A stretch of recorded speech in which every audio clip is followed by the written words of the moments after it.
सब। अच्छा, पहले बात तो ये है कि ऐसे मौक़ों पे जब ये हादसा हो जाए और आपको पक्का पता है कि ऐसा हुआ है, तो आपको ये जानने की ज़रूरत है कि क्या नहीं करना। जो करना है वो बात की बात है, जो क्या नहीं करना। अच्छा, क्या नहीं करना। मैं एक आपको वाक़या सुनाता हूँ जिसकी रोशनी में आपको समझ में आ जाएगा कि क्या नहीं करना। ठीक है। तो किसी गांव में एक साहब थे जिनके ऊँट के गले में खरबूजा फंस गया। अच्छा, ठीक है। तो ऊँट जो है वो बड़ा परेशानी में था, तो वो उसका मालिक भागा भागा फिर रहा था। तो एक समझदार आदमी के पास गया, उसने कहा कि तुम फलां आदमी के पास जाओ, उसके ऊँट के गले में भी खरबूजा फंस गया था और तुम उससे जाके मशवरा करो। तो वो भागा भागा आधी रात के वक्त उसके घर गया, बैल दी, वो साहब निकले तो कहता मेरे ऊँट के गले में खरबूजा फंस गया है। ठीक है। तो सुना है तुम्हारे भी ऊँट के गले में खरबूजा फंस गया था। उसने कहा हाँ ऐसा तो हुआ था। उसने कहा फिर आपने क्या किया था? कहता है मैंने ऊँट को जमीन पे लिटाया, एक ईंट नीचे रखी उसकी गर्दन के और एक ऊपर से मारी, बस ये किया मैंने। वो फौरन वापस भागा, आके उसने अपने ऊँट को लिटाया उसी तरीके से और एक ईंट नीचे और एक ऊपर रख के वो मारी।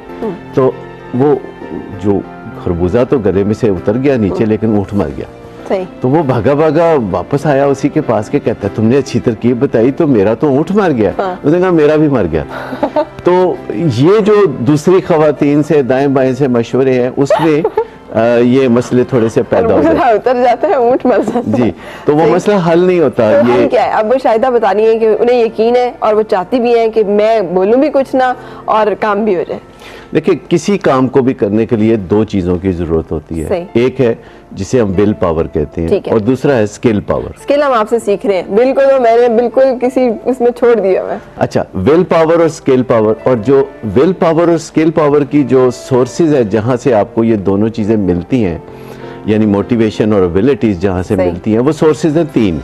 ठीक है। एक तो आपकी ज़ाती सोर्स है कि आपकी अपनी विल पावर कितनी है कि आपने अपने खामद को तहफ़्फ़ुज़ के साथ वापस अगर हासिल करना है तो इसकी ख्वाहिश कितनी है आपकी। ठीक है। आप कहीं ये तो नहीं करती कि एक दिन कहती हैं कि मैं इसको छोड़ के ही चली जाऊं और अगले दिन आप सोचती हैं कि मैं इसे वापस हासिल करूं और हर रोज़ आप अपनी तवानाई ज़ाया करते। तो एक ज़ाती जो विल पावर होती है, पर्सनल विल पावर, पहले उस पर थोड़ा काम करने की ज़रूरत होगी कि आपने करना क्या है। आप सोच विचार कर लें कि आपको क्या सूट करता है। दूसरी चीज़ है सोशल विल पावर। ठीक है। यानी जो इर्द गिर्द को लोग हैं जिनसे आप नेटवर्क बना के रखें, और ऐसा पहले से करके रखना चाहिए। जब शादी होती है तो ये पहले से सोच लेना चाहिए कि इसके इम्कानात हैं कि आपके मियाँ को इस किस्म के ख़तरात दरपेश होंगे, लाहक होंगे। और ख़ास तौर पर जब ख़वातीन के साथ ऐसा होता है तो वो बहुत गुस्से में आ जाती है कि ऐसा हुआ ही क्यों। सबसे पहले तो ये एक ट्रैप है जिसमें से निकलने की ज़रूरत है कि जब हम पर कोई जिम्मेदारी आन पड़ती है तो हम सोचते हैं कि दूसरे ने खुद ब खुद ही ख्याल क्यों नहीं किया, अपने आप ही इससे बाज क्यों नहीं रहा। तो वो एक जिम्मेदारी होती है अपने प्यारों को दोबारा गड़े में से वापस निकालने की, हम सब पे जिम्मेदारी होती है। जैसे अगर कोई शराब या किसी नशे में पड़ जाता है या जुए में पड़ जाता है तो उसको हम पर्सनल ऑफेंस के तौर पर नहीं लेते, उसकी मदद करते हैं। कैसे, तो कैसे करेंगे मदद डॉक्टर साहब? क्या सबसे पहले बताया कि पर्सनल विल पावर, फिर सोशल विल पावर कि आपने कुछ लोगों की हमायत हासिल करनी है, कुछ लोगों को इस प्रोजेक्ट में अपने साथ मोटिवेट करके लगाना है। तीसरी चीज फिर यह स्ट्रक्चरल विल पावर, यानी उन लोगों से मदद हासिल करना जो कि मदद दे सकते हैं, यानी जो कोच हैं या जो माहिरीन हैं या जो काउंसलर हैं, वो आपको बताएंगे कि कैसा रिवॉर्ड एंड पनिशमेंट सिस्टम आप अपने घर में नाफिज करें। क्या करें? थोड़ा सा तो आपको डिजाइन करना पड़ेगा कोई ऐसा सिस्टम जिसमें दो चॉइसेस हों खामद के पास कि किसी मामले में उसको पनिशमेंट मिल सकती हो या किसी मामले में उसको रिवॉर्ड मिल सकता हो। अच्छा, दूसरी तरफ जैसे हमने विल पावर के साथ स्किल पावर की बात की है तो वो ये है कि एक तो ज़ाती तौर पर पता करें कि आपकी जो एबिलिटीज़ हैं उनमें क्या कमी है। एबिलिटीज़ की बात कर रहा हूँ मैं, शक्ल सूरत की बात नहीं कर रहा।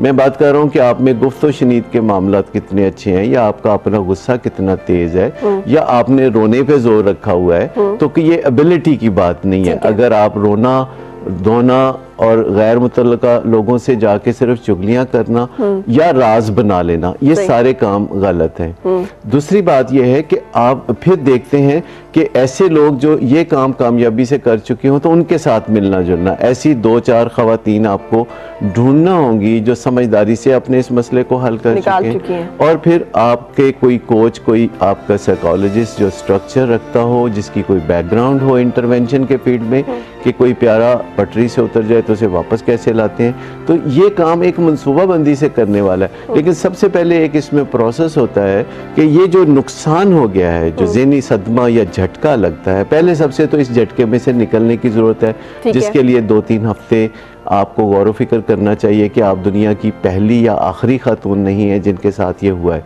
बल्कि ये होता रहता है दुनिया में।